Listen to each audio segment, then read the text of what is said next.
The winter wind cut through the streets of Boston's Back Bay neighborhood with a sharpness that reminded Emma Torres why she hated January.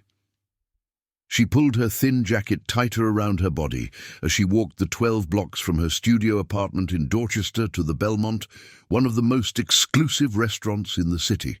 Her breath formed small clouds in the frigid air, and her worn sneakers squeaked against the salted sidewalk. Emma was 24 years old, but some mornings she felt twice that age. The daughter of immigrants from El Salvador, she had grown up watching her parents work 3 jobs between them just to keep a roof over their heads. Her father cleaned office buildings at night. Her mother worked at a laundromat during the day. Emma had learned early that life did not hand out favors to people like them. The Belmont stood like a monument to wealth on Newbury Street. Its brick facade had been restored to perfection, and warm golden light spilled from its tall windows onto the snow-dusted sidewalk. Emma entered through the staff entrance in the alley, greeting Marco, the dishwasher, with a tired smile. He was already elbow-deep in sudsy water, steam rising around his weathered face. The lunch shift at the Belmont was always busy, but Emma had learned to navigate the chaos with practiced efficiency. She tied her black apron around her waist, smoothed her dark hair back into a neat ponytail, and checked her reflection in the small mirror near the staff lockers. Her brown eyes looked tired, but she forced them to brighten.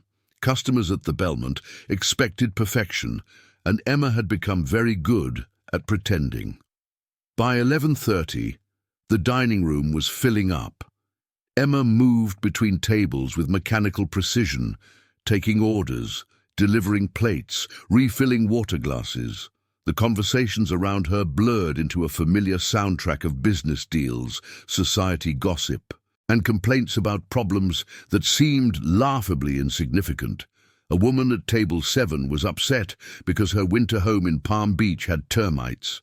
A man at table 12 was debating whether to buy a yacht or invest in more real estate. Emma had stopped judging them years ago. This was simply how the other half lived, in a world so distant from her own that they might as well have been on different planets. She smiled, nodded, and collected her tips, knowing that each dollar brought her closer to finishing her college degree. She had been taking classes at night for 3 years now, studying business administration. It was slow going, but Emma had never been afraid of slow progress. Her entire life had been built on incremental steps forward. At 1:15, a group of 6 men in expensive suits entered the restaurant. Emma recognized the type immediately. Finance guys, probably from one of the investment firms on State Street. They were loud, confident, and used to getting whatever they wanted. The hostess, a rail-thin blonde named Ashley, seated them in Emma's section. Ashley shot Emma an apologetic look. Emma just shrugged. She had dealt with worse. 5 of the men barely looked at her when she approached to take drink orders. They were too busy discussing market trends and laughing at inside jokes. But the 6th man met her eyes, and something in Emma's chest tightened unexpectedly. He was probably in his early 30s, with dark hair that was just slightly too long to be completely corporate, and grey eyes that seemed to actually see her rather than look through her. He wore his wealth differently than the others. His suit was just as expensive, but he wore it with an ease that suggested he had been born into it rather than earning it yesterday. Emma took their drink orders professionally, her voice steady despite the way those grey eyes seemed to follow her movements. When she returned with a tray of cocktails and 1 glass of sparkling water, the man with the grey eyes thanked her by name, reading it from her name tag. His voice was warm, educated, and there was something genuine in the way he said it. Throughout the meal, Emma remained aware of him in a way that unsettled her. She caught him watching her several times, not with the predatory interest some male customers showed, but with something else. Curiosity, maybe, or recognition, as if he saw something in her that others missed. When she delivered the check, he was the one who took it. His fingers brushed hers accidentally, and Emma felt an electric jolt that she immediately dismissed as ridiculous. Men like him did not end up with women like her. That was a story that only existed in movies and romance novels, not in the real world where class lines were drawn in permanent ink. As the group prepared to leave, the man handed her his credit card. Alexander Whitmore III, it read. Emma processed the payment, her hands steady despite the strange flutter in her stomach. When she returned with his receipt, he had written something on the merchant copy below his signature. "Thank you for your kindness. You made our afternoon better. Duke." Emma stared at the note for a long moment after they left. Duke. She had heard that name before, whispered around the restaurant. Alexander Whitmore III, heir to the Whitmore fortune, one of Boston's oldest and wealthiest families. They called him Duke because of his family's aristocratic heirs, their estate in Manchester by the sea, their box at the Symphony, their name on hospital wings and university buildings. She folded the receipt and tucked it into her apron pocket, telling herself to forget about it. Men like Duke Whitmore existed in a different universe, one where winter homes had termites and the biggest decision was yacht or real estate. Emma's universe consisted of student loans, double shifts, and trying to help her parents pay their rent. But that night, as she walked home through the cold Boston streets, Emma found herself thinking about those grey eyes and the way he had looked at her like she mattered. She shook her head, laughing at herself. Fairy tales were not real, and Cinderella did not exist outside of Disney movies. In the real world, the girl behind the apron stayed behind the apron, and princes married princesses. Still, she kept the receipt. 3 days passed before Emma saw Duke Whitmore again, and when she did, he was alone. It was a Wednesday afternoon, the slowest shift of the week, and the Belmont was nearly empty. Emma was refilling salt shakers at the bar when Ashley approached with an odd expression on her face. "Someone specifically requested your section," Ashley said, her eyebrows raised with barely contained curiosity. Table 16. Emma glanced toward table 16, one of the intimate two-person tables near the window, and her breath caught. Duke Whitmore sat there, looking out at Newbury Street with that same thoughtful expression she remembered.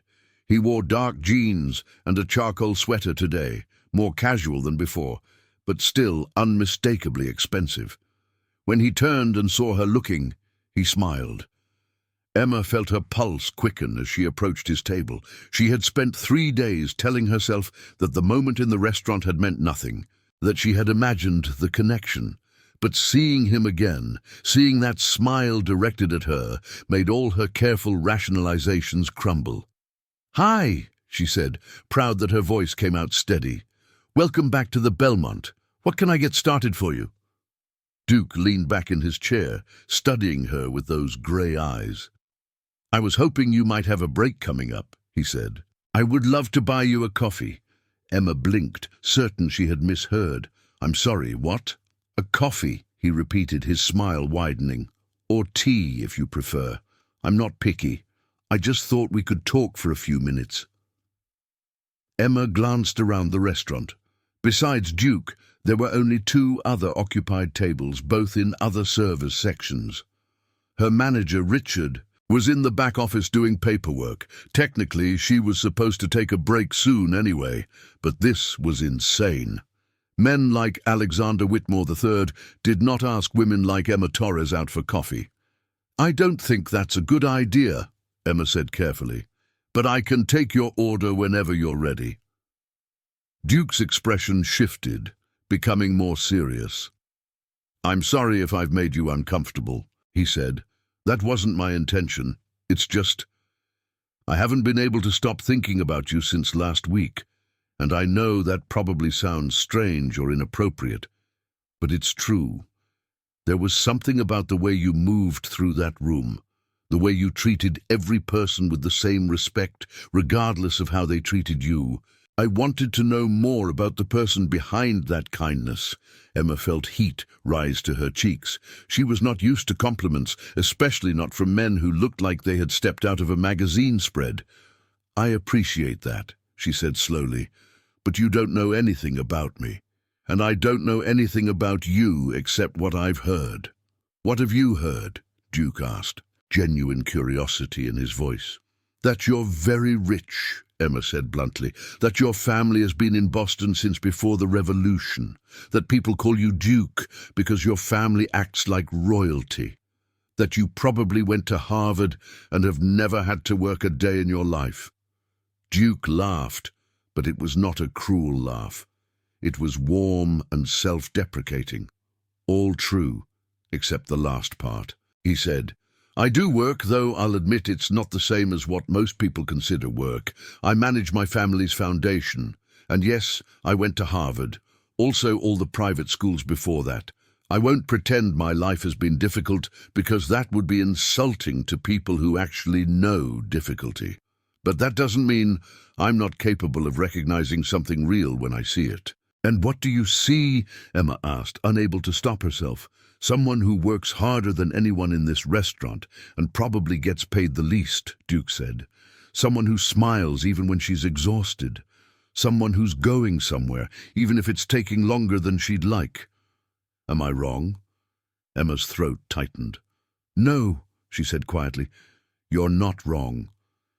"Then have coffee with me," Duke said. 15 minutes, that's all I'm asking." Emma looked at him for a long moment, weighing the risks. This could go nowhere. This probably would go nowhere.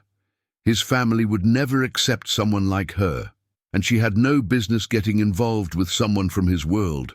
But there was something in his eyes, something genuine and hopeful, that made her want to take the chance. "Okay," she heard herself say. 15 minutes. Duke's face lit up with a smile that made Emma's heart skip. She went to tell Richard she was taking her break, ignoring his curious look, and then returned to table 16 with 2 coffees from the staff pot. It was not the expensive espresso drinks the Belmont served its customers, but Duke accepted his cup with the same gratitude he might have shown a 5-star sommelier. They talked about everything and nothing. Duke asked about her classes, her goals, her family. Emma was guarded at first, but his questions were genuine, and he listened to her answers with real attention. He told her about the foundation, about his love of sailing, about the pressure of being a Whitmore in a city that remembered every Whitmore for the past 200 years. He was funny and self-aware, acknowledging his privilege without performing false modesty. 15 minutes turned into 30, then 45. Emma only realized how much time had passed when Richard appeared at the edge of her vision, clearing his throat pointedly. She jumped up, apologizing, but Duke stood too, pulling out his wallet. "I should let you get back to work," he said. "But Emma, could I see you again, outside of here?" Emma hesitated. Every logical part of her brain screamed that this was a terrible idea, but she nodded anyway. "Okay," she said. "Yes." Duke's smile could have powered the entire city. He wrote his number on a napkin and handed it to her. "Text me when your shift ends," he said. "We'll figure out the details." As Emma watched him leave, she felt like she was standing on the edge of something enormous and terrifying. She had no idea where this would lead, but for the first time in years, she felt like maybe, just maybe, something good was about to happen. She was wrong about that. Something good was about to happen. But so was something terrible. Emma texted Duke that evening from the bus home, her fingers shaking slightly as she typed. They made plans to meet for dinner the following Saturday at a casual restaurant in Cambridge, far from the watchful eyes of Back Bay society. Emma spent the week in a state of nervous anticipation, alternating between excitement and dread. On Saturday, she stood in front of her closet for 20 minutes, trying to find something suitable. Her wardrobe consisted mainly of work clothes, jeans, and a few items she wore to class. Nothing seemed right for a date with someone like Duke. Finally, she settled on a simple black dress she had bought at a thrift store 2 years ago and rarely worn. With her hair down and minimal makeup, she looked presentable, if not sophisticated. Duke was waiting outside the restaurant when she arrived, and the way his face brightened when he saw her made Emma's anxiety ease slightly. He hugged her briefly, and Emma caught the scent of his cologne, something woodsy and expensive. He opened the door for her, his hand resting lightly on the small of her back as they entered. The restaurant was a gastropub, trendy but not pretentious, with exposed brick walls and mismatched furniture. It was the kind of place where Emma felt comfortable, and she suspected Duke had chosen it deliberately. They ordered burgers and craft beers, and the conversation flowed easily.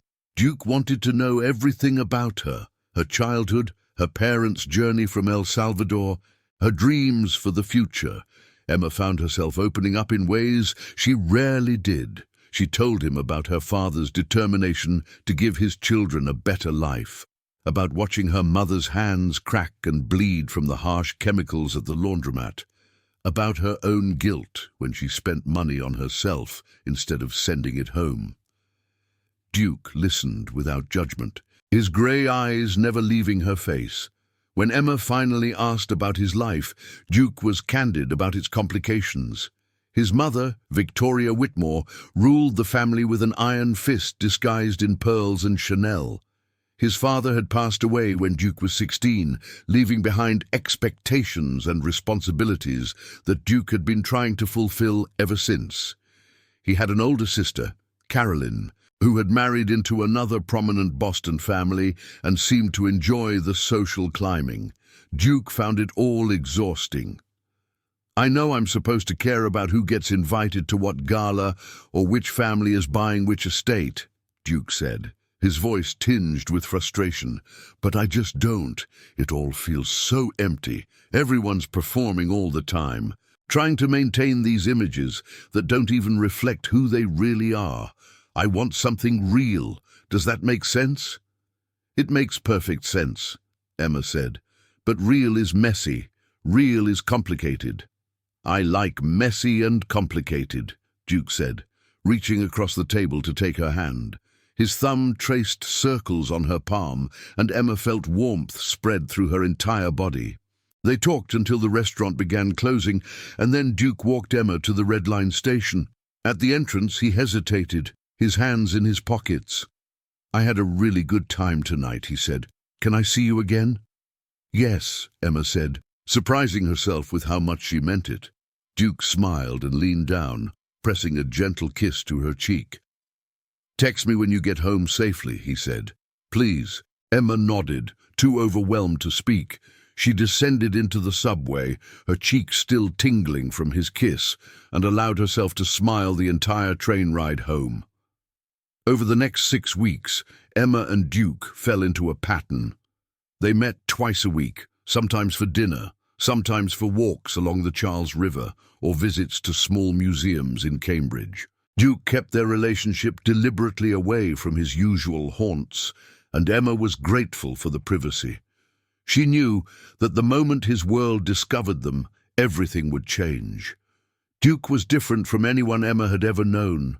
He was thoughtful and attentive, remembering small details she mentioned and following up on them. He asked about her business class presentations and her parents' health. He made her laugh with dry observations about Boston society. And when he kissed her for the first time, standing on the Cambridge Bridge with the city lights reflecting off the water, Emma felt like she was falling into something vast and irresistible. But she also felt the weight of their different worlds pressing down on them. Duke paid for everything, always, and though he did it casually, Emma felt the imbalance keenly. He drove a Tesla, she took the bus. He talked about family vacations in the Mediterranean. She had never left the East Coast. He wore watches that cost more than her annual salary. One evening, as they sat in his car outside her apartment building in Dorchester, Emma finally voiced her concerns. "This can't last," she said quietly. "You know that, right?" Duke turned to her, his expression troubled. "Why would you say that?" "Because I live in the real world," Emma said. "And in the real world, people like you don't end up with people like me. Your mother's going to meet me eventually. And when she does, she's going to see exactly what I am. a waitress with student debt and second-hand clothes. I'm not from your world, Duke. I'm never going to be from your world. I don't want someone from my world, Duke said fiercely. I want you. I don't care about the rest of it. But Emma knew better. She had seen enough movies, read enough books, lived enough life to know that love did not conquer all. Class differences mattered, money mattered, and the moment Duke's family got involved, this fragile thing they had built would shatter. She was right. 2 weeks later, Victoria Whitmore found out about Emma, and the nightmare began. Victoria Whitmore learned about Emma through a photograph. One of Duke's Harvard friends had seen them together in Cambridge, and in the casual cruelty of social media, posted a picture with a caption, "Duke Whitmore, slumming it in Cambridge." Someone needed to inform the authorities about this development. Victoria called her son at 7 in the morning, waking him from sleep with a voice that could have frozen the Charles River. "Alexander," she said, foregoing the nickname she had always detested, "I need to see you immediately. We have something very important to discuss." Duke knew that tone. It was the voice his mother used when she was furious, but maintaining control. He dressed quickly and drove to the family estate in Manchester by the Sea, a sprawling property that had been in the Whitmore family since 1850. The house sat on 10 acres of carefully manicured grounds, overlooking the ocean, with the kind of view that reminded everyone of the family's position. Victoria waited for him in the morning room, dressed immaculately despite the early hour.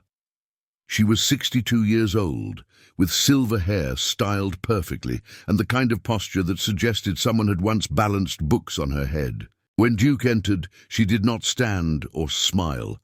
She simply gestured to the chair across from her and waited until he sat. "I'm going to make this very simple," she said, sliding her phone across the table. The screen showed the photograph from Cambridge, Duke and Emma laughing together outside a bookstore. "Who is this girl, and why are you wasting your time with her?" Duke felt anger flash through him. "Her name is Emma Torres," he said evenly, "and I'm not wasting my time. I care about her very much."